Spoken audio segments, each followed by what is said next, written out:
So, as an administrator, you want to be able to stop into teacher classrooms virtually and do what you did when you were live and in your building. Step in, get a feel for the culture of the room, get a feel for what's going on from a learning standpoint. Try to take the temperature and see if there's some high quality teaching and learning going on. Now, while our expectations this spring are lower because of the huge transition to online learning, there are some things we can look for as you peruse your teacher classes that are good identifiers to at least lead you in the direction of thinking that there may be some quality online teaching and learning going on in the classroom.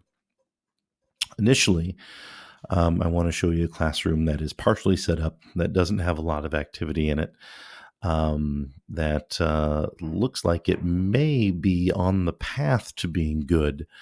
But as you look in the classwork page here, you see that there's some topics, but there's not a lot of information. Maybe one or two assignments.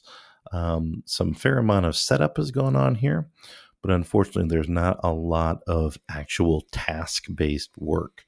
And as we know, we want to be focused on that instructional core, and we want to take a look at what's going on at that intersection of the teacher, the student, and the content. And that's what we're going to see here in the classwork area.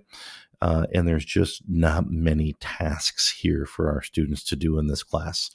So this would be a poor example of a course that has some active, high-quality teaching and learning going on in it.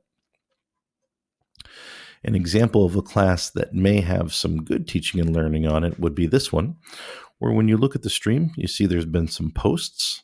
You see there's been some weekly agenda posts. You see the posts are happening on a regular basis, a couple days apart, sometimes daily, depending on the situation here.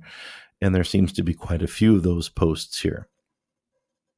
Also, going into the classwork again, where we can see that student task, that intersection of teacher, student, and content, is quite a bit of material posted here.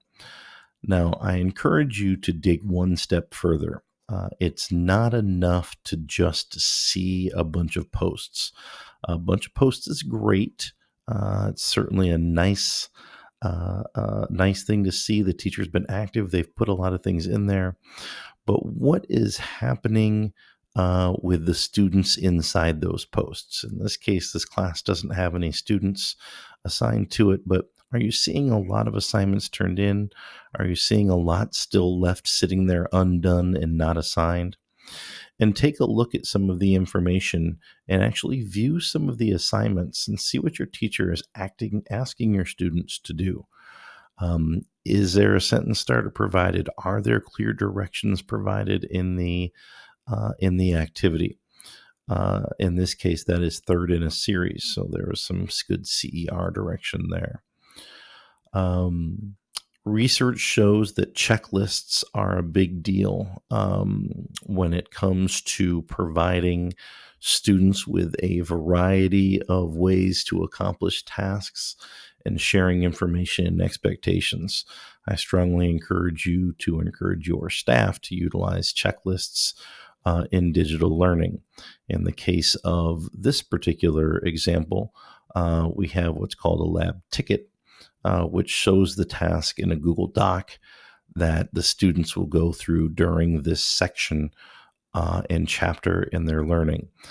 You can see there's imperatives. You can see that there are assignments that are choice assignments and assessments.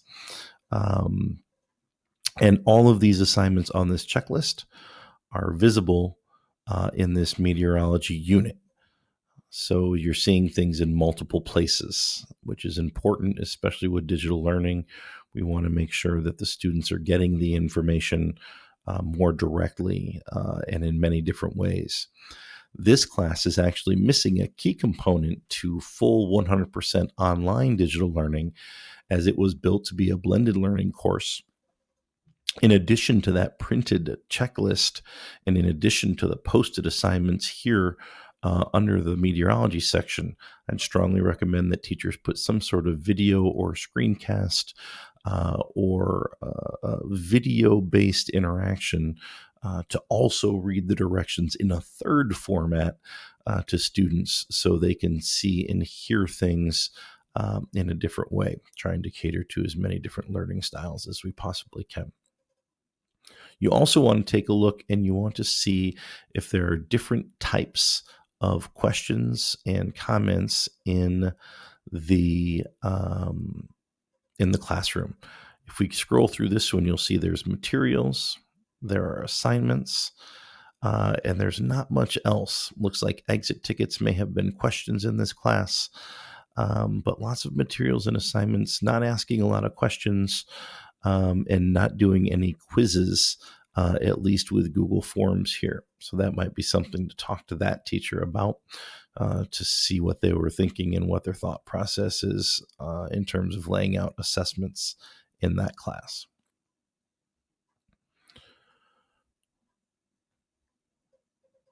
We're going to look at one other class before we finish up. We're going to look at the GRPS Middle School Technology Elective Base Course.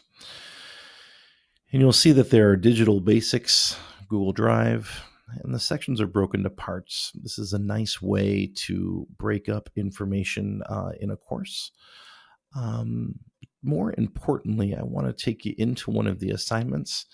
I want you to see that there's been several assignment attachments and tools provided for the student to guide them. There are directions, there's a checklist, there's a Quizlet, which is a great vocabulary tool.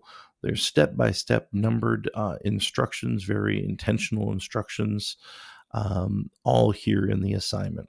Something else you can look for as a building administrator is there differentiation occurring? Your teachers have the ability to assign assignments to some, one, or all of their students in a class in order to truly differentiate instruction. This is a technique that I used in my classroom where I would have different assignments created for my English language learners, different assignments created for my IEP and 504 students, and different assignments created for my Gen Ed population. You also can see that Google has added a rubric feature here. Any assignment is a good assignment if the expectations are clearly laid out to the student. And even more importantly, now that we're doing distance learning, is very, very clear expectations that can't be misconstrued. That is what a rubric does, right? And so teachers using rubrics in assignments is a great sign of good communication with students and families. Hopefully we can alleviate some of that anxiety with families helping students do work and wondering what the teacher's looking for by providing rubric in our assignments. So just a couple things to look for as you're going through your teachers' classrooms and you're trying to support them. As always, if you see a teacher that is struggling in any of these areas, that doesn't seem to be able to get the quality of task that you expect them to present their students, connect them with your technology teacher leader in your building. Have a conversation with them to make sure their expectations, your expectations, are clear. And then, of course, follow up and connect them with one of us in instructional technology, and we'll be happy to mentor them and get them going along the path of high quality digital distance learning, both this spring and moving forward as a quality blended learning instructor.